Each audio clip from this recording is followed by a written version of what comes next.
get ready for this week because it's going to be crazy. We have a lunar eclipse happening, and the full moon right now is in Virgo.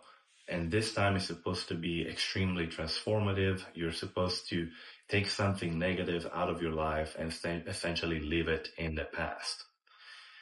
So I'm not an astrologist, but it seems that the consensus among astrologists is that this time is going to be particularly important and is going to have repercussions for all of the following months. Because of that, it's a transformative time that requires the ability for you to be protected against any sort of attacks, particularly spiritual and psychic attacks.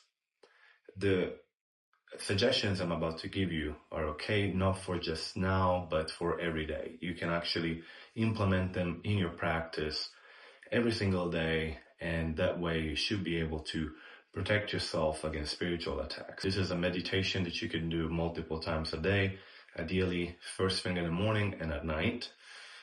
You can close your eyes, and you can do this with me right now. Take a deep breath.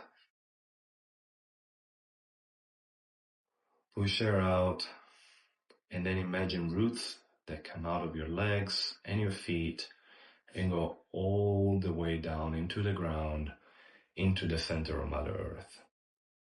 With the next inspiratory act, you're going to breathe white light into yourself. At the same time, you're going to absorb green energy from the ground that's going to go all the way in every single cell in your body. So do that.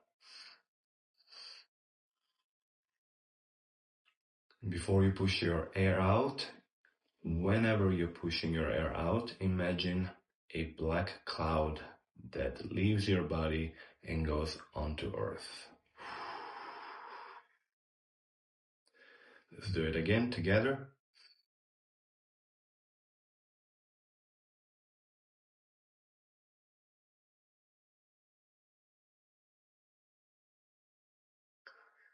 Very well.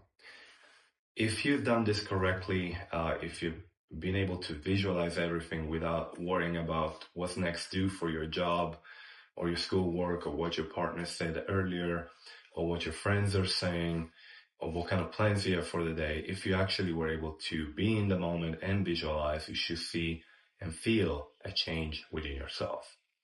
And that change is very easy. You're essentially grounding, you're using Mother Earth as a conductor in order to give all of your negative energy to her and take the good energy out. If you think about the function of Mother Earth from a spiritual perspective, our bodies, the bodies of living things, essentially decompose on Mother Earth. We consider that negative material.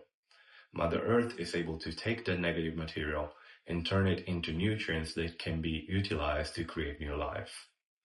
So that's the job of Mother Earth.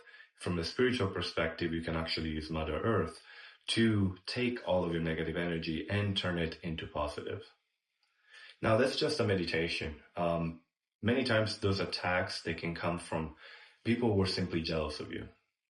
Maybe you had a promotion at work and somebody was jealous and was looking at you and thinking those feelings of jealousy.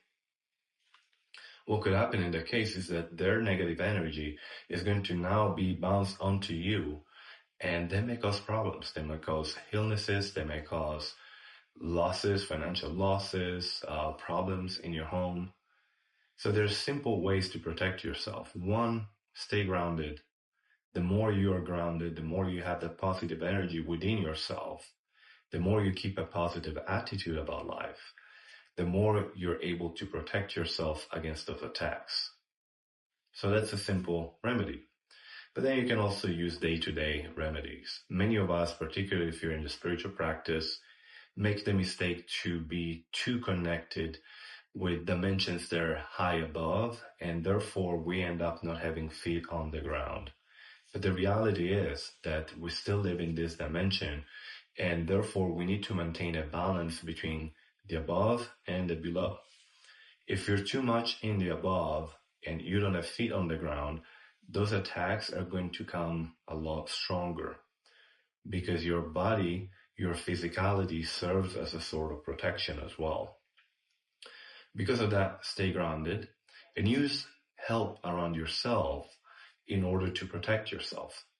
Salt is extremely good. It's been known for millennia to have the characteristics to be able to absorb negative energy. Salt generally goes with water. And the idea behind when spiritualists came up with this, they essentially imagine water to be a conductor. So if water essentially is carrying the negative energy to you, but then you throw salt and salt absorbs that water, then the negative energy is not able to get where it needs to go. So you can use salt at your doors and windows, everywhere around the house. You can use it in your office space. You have other remedies as well. You can take salt, particularly black salt, and create a scrub. You can mix it with castor oil to make it dense and then put a few drops of your favorite essential oil. My suggestions are going to be rosemary, rose, and lavender. All three have protective characteristics, among other characteristics and qualities that you may use in your practice.